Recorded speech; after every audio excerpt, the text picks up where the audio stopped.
Bonjour et bienvenue. Ce cours de communication qui a pour titre « Raisonner à partir d'une hypothèse » est accompagné aujourd'hui d'un ensemble des exercices avec l'heure corrigée et cible essentiellement la classe de la 3e année du niveau collégial. Suivez attentivement. C'est un tableau qui est formé de 2 colonnes. Nous avons une partie où il y a la situation de communication et dans l'autre, il y a l'acte de parole.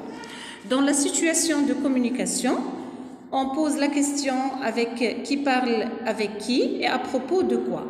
Qui parle, c'est l'émetteur, c'est celui qui parle, c'est le destinateur et aussi c'est le locuteur. Qui parle avec qui? Avec un destinataire, avec un récepteur, à propos de quoi? C'est-à-dire le message qu'il va essayer de d'énoncer. Et un acte de parole, l'acte de parole, c'est l'énoncé, ce que va dire le personnage. Comme vous voyez ici, nous avons ici les guillemets et aussi le point d'interrogation, qui marque qu'il s'agit ici d'un discours direct. Donc, l'acte de parole, c'est l'énoncé, c'est la parole que va dire l'émetteur. Partons de la première phrase. Dans la situation de communication, nous avons un policier émet une hypothèse à propos de la présence des empreintes du suspect sur le corps de la victime. La communication, c'est émettre une hypothèse. Alors là, je vous invite à revoir la leçon que j'ai proposée pour vous, pour mieux expliquer.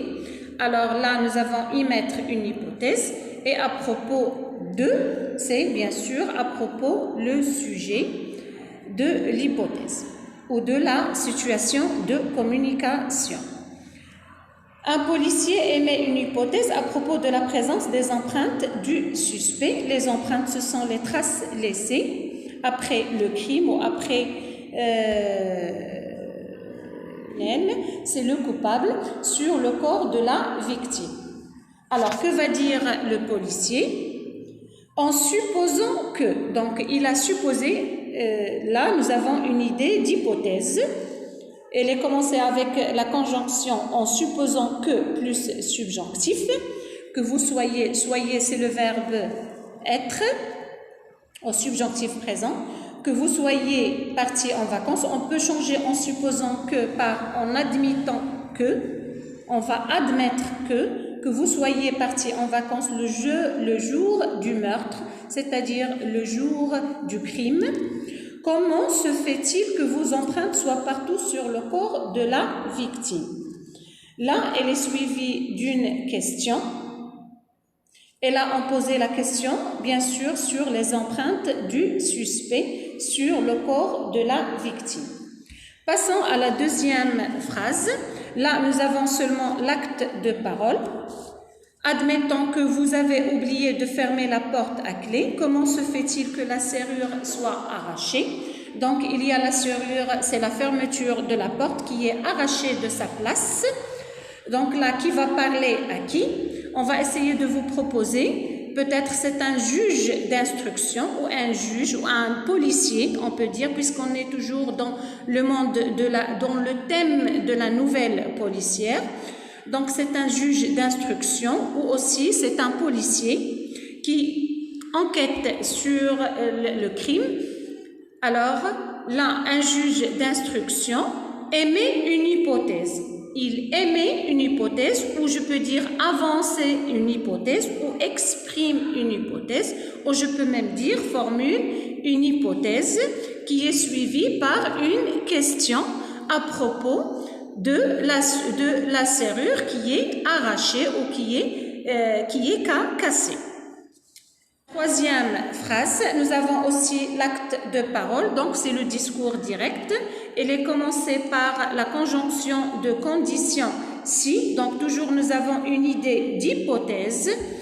Si j'avais fait une visite générale de ma voiture avant de voyager, elle ne serait pas tombée en panne.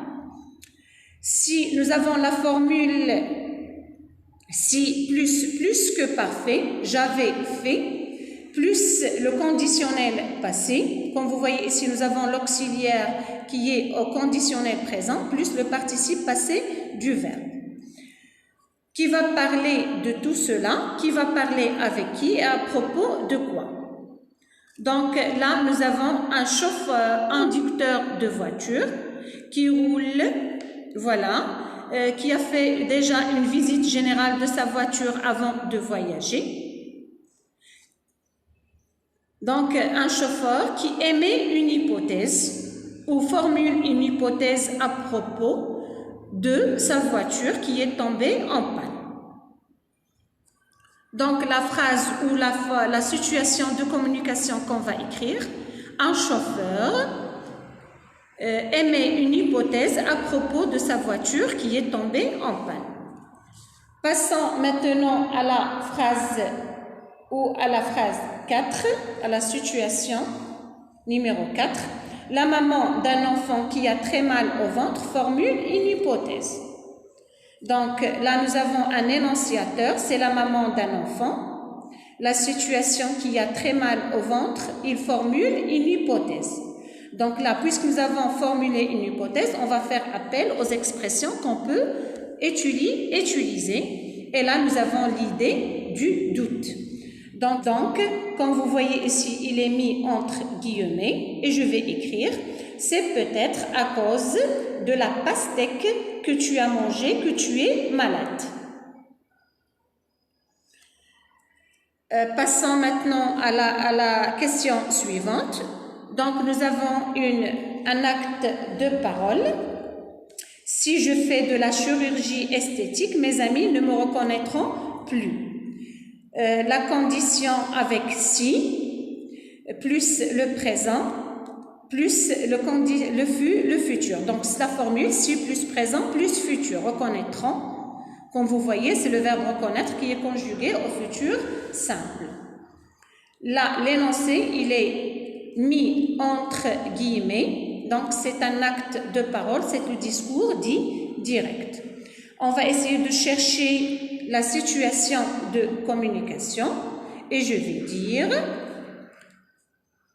une femme donc qui est intéressée par la chirurgie esthétique, il veut se faire belle, elle va essayer d'être entraînée par une chirurgie, il va être opéré pour devenir plus belle. Formule une hypothèse. Donc nous avons ici la conjonction de la condition si, donc là elle formule une hypothèse, il avance une hypothèse sur la réaction de son entourage, c'est-à-dire ses amis, ses voisins, ce sont son entourage, comment ils vont réagir après la chirurgie esthétique, après avoir vu qu'il y a une différence, un changement qui est dû après la chirurgie esthétique. Passons maintenant à la dernière situation. Un voisin formule une hypothèse sur la cause d'une explosion. Donc, l'émetteur ici, c'est le voisin. La situation de communication ou l'objet de communication, c'est formuler une hypothèse à propos de la cause d'une explosion. Alors, là, nous avons l'idée de l'hypothèse. On peut formuler d'autres hypothèses, d'autres énoncés avec l'idée de l'incertitude ou de la probabilité ou de l'hypothèse, on n'est pas sûr. Donc, je vais écrire, c'est peut-être à cause d'une fuite de gaz que la maison a explosé, sans oublier de mettre cet énoncé entre guillemets. Jusque-là, vous avez compris comment écrire une situation de communication ou trouver l'acte de parole correspondant selon l'objet de communication raisonné à partir d'une hypothèse. J'espère que ces exercices pourront vous aider à mieux comprendre le cours. Et finalement, ma vidéo touche à sa fin et à la prochaine, Inch'Allah.